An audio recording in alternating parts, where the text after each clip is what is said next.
It's really exciting as we treat bladder cancer. The field has evolved dramatically in the past couple years, now with unprecedented efficacy, survival rates for the combination of enfortumab vedotin and pembrolizumab versus platinum-based chemotherapy. And it's really become a new standard of care.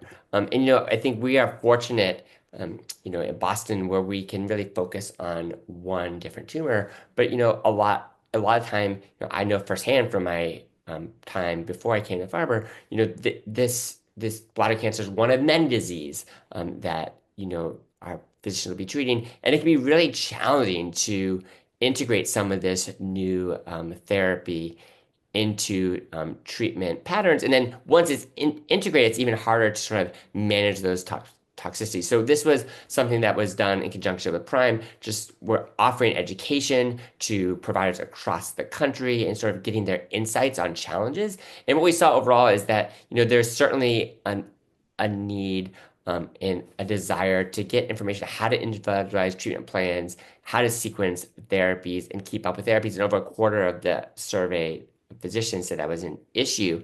And then if you sort of look at, at the time of this survey, EV and pembrolizumab had been sort of already approved, and less than half of the patients were receiving EV pembro as their frontline therapy.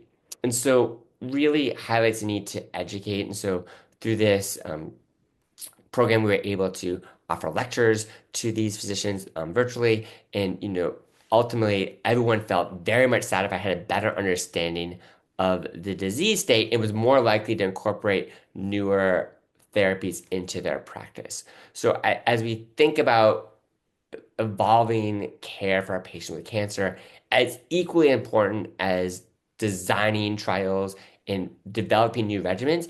It's as important to ensure that everyone is educated about this, about the efficacy, the toxicity, so that we can sort of deliver this to the most number of patients possible.